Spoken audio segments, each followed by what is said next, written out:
On the island of Newfoundland, upon the southwest coast, lies the little town of Virgil, to whom I'll sing this toast. There are so many highlands that lie just off her shore, and when the cold north wind blows, you can hear the billows roar. The people from the village make their living from the sea.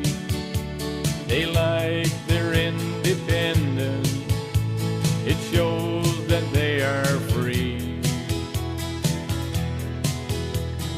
Some fish in their small boats in the wind, the rain and sleet, while others make their living on the offshore trawler fleet.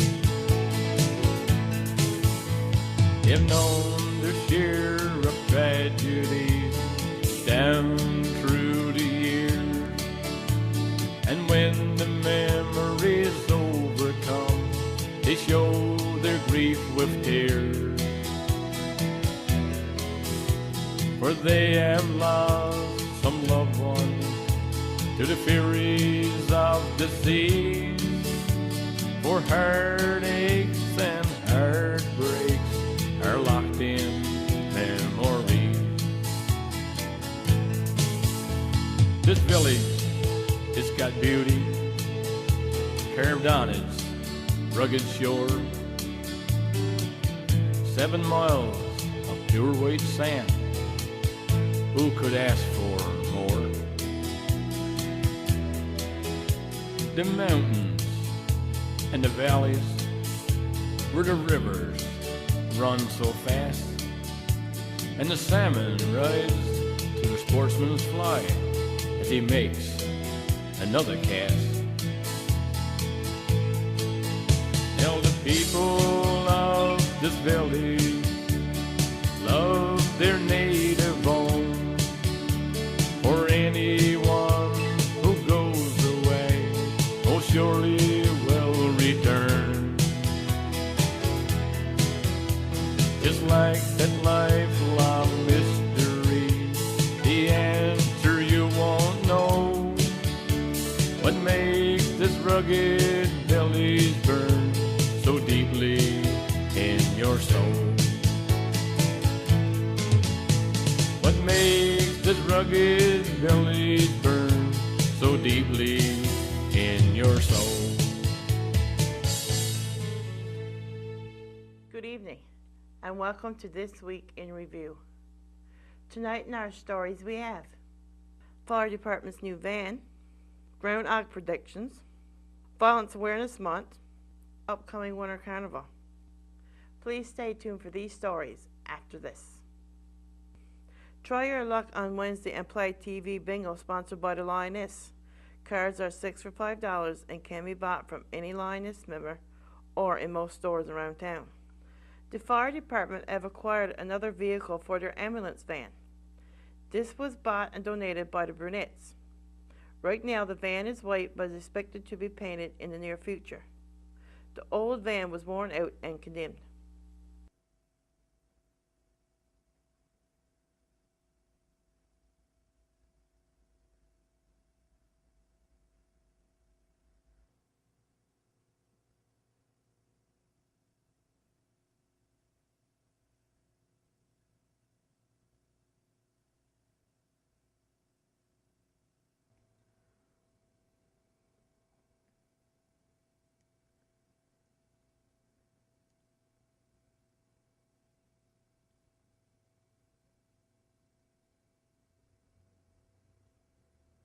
Monday, February 2nd, was Groundhog Day.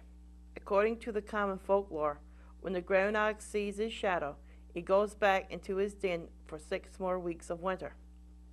The 2 official groundhogs of Canada, the one in Nova Scotia and the other in Ontario, both saw their shadow and is predicting 6 more weeks of winter. Since February 2nd, we have had several snowstorms and colder temperatures. Could it be that the groundhog is right? Only time can tell.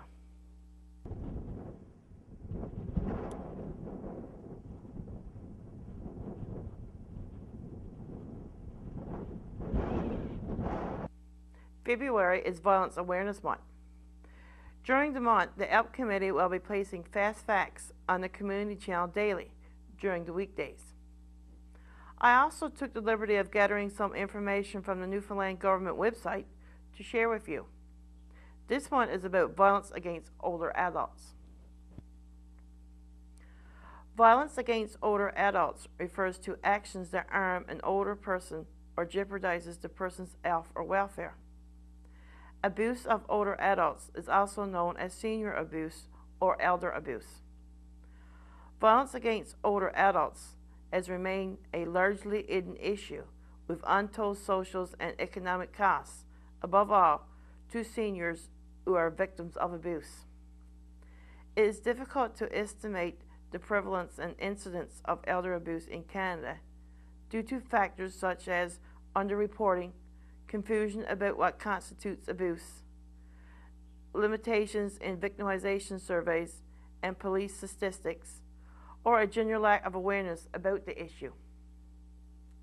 Violence against older adults most often occurs within the family, by a spouse, children, and or grandchildren. However, abusers can also include friends, neighbors, paid care providers, landlords and staff, or any individual in a position of power, trust, or authority. Neglect is a significant form of violence for adults. It can include not doing something, such as providing the older person with food, shelter, medication, or care.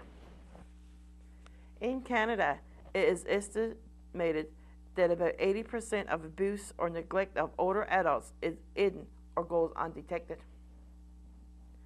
Abuse or neglect can happen to any older adult. In fact, contrary to commonly held beliefs, most older adults who experience abuse or neglect are mentally competent and are not dependent on other people and do not require constant care. Older women are the victims in about 2/3 of the cases of abuse or neglect that comes to the attention of the community agencies. Well, you get feeling so desperate that you think, how am I going to go through another minute of this? What can I do to cope with it? But Dorothy, she had told us that she wasn't going into a nursing home. She didn't care who had helped. She still was not going into a nursing home. They need about 10 houses, don't they? At this point, with their backs against the wall, even the most loving of caregivers may lose control. They strike out at their elderly relative with words or worse. There was quite a number of times, I guess, we did lose our temper with her. I don't think we ever used any force on her other than the one time that we did kind of guide her into her apartment and shut the door on her. She was awful, and the only way to handle it was to put her in her apartment and leave her there for a while to think things over, just as we would with one of our children. She could never understand why we're standing there yelling at her and getting very angry. Towards the end of Dorothy's stay with them, Elsie and Alan did get help from various services, but no one had encouraged them to share their feelings of frustration. Then they met Mary. The social worker helped them see they were ready to institutionalize Dorothy, and she spent time with Dorothy to prepare her for the move. So it takes a tremendous amount of time and patience to work that one through.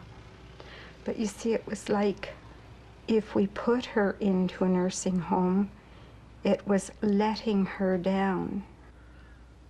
If we kept her here, it was almost letting us down because we felt so angry at her, but it wasn't her fault. Just we couldn't cope with the things that she was doing.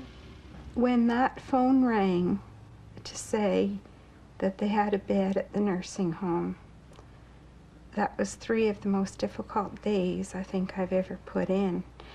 And the thing that made it so difficult was that Alan and I went down into her apartment to tell her about this, and she accepted it totally. She didn't fight us, or she didn't say, I'm not doing that. She just completely accepted And although us. given the opportunity, she'd prefer to be here, I think.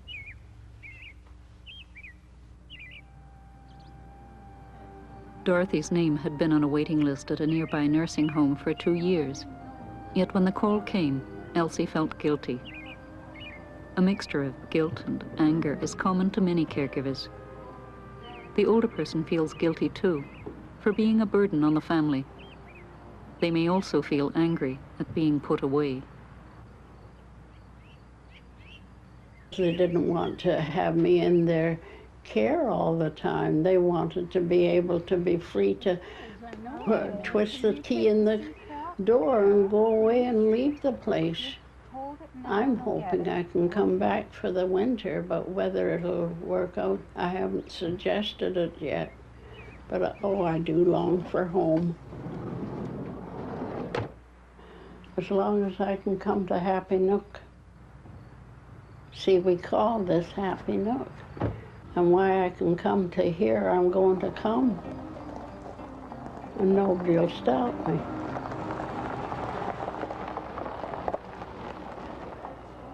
How do you know which is your room? Well, you see the 3 pictures on the wall. And we're Most old people would prefer to come to terms with trouble in the home than move to the best of institutions. But that may be asking too much of their caregivers. Though still in her 40s, Elsie has already suffered a heart attack. For herself and for her family, there can be no going back. We're going to find your bed. go to my bed. Yeah. We can sit down on your bed. And then you can have a little rest until supper time, eh? Oh, If you so want to you're have- leaving me now? Yeah. Come on, no tears. I'll be back to you. Oh, yeah. Okay? Yeah. Oftentimes I used to think, oh dear, the whole situation is going on to the rocks. What am I doing wrong to, be losing control and hating so deeply? Because I knew I loved her, but I used to hate in desperation. And no one ever was able to say to me, well, that's okay to hate, even though you still love. I wasn't really sure that there was a difference. And here I thought that I would be taking Dorothy, to the grave, still hating her. But now, I still love her, and I can see that I do now because I'm not with her all the time. Oh, Elsie and I are buddies in every way. Dorothy's move to a nursing home came just in time. Many families reach a point of crisis only to find no room available, or the cost of quality care is beyond them. Many old people do not fare as well as Dorothy. The Winter Carnival is scheduled for February 18th to the 23rd. During the carnival, the 3rd annual skate sail race is scheduled for February 23rd. Teams of 3 using a skate sail racer race from one end of the rink to the other, seeing who will win. Also, Camp Snowflake for grades K to 6 will be going ahead on February 21st at the Community Center. It is a recycled art challenge. The artwork will be displayed at the arena for judging. To register for these 2 events, contact June at 886-2069. Other activities for the Winter Carnival will be announced at a later date.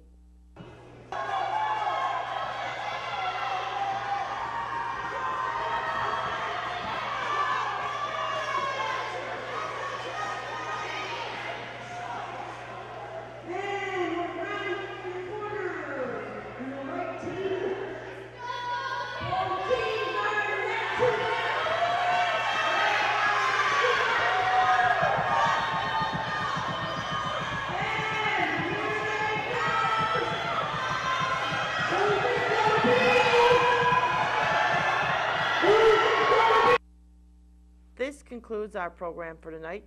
Thank you for watching. Good night.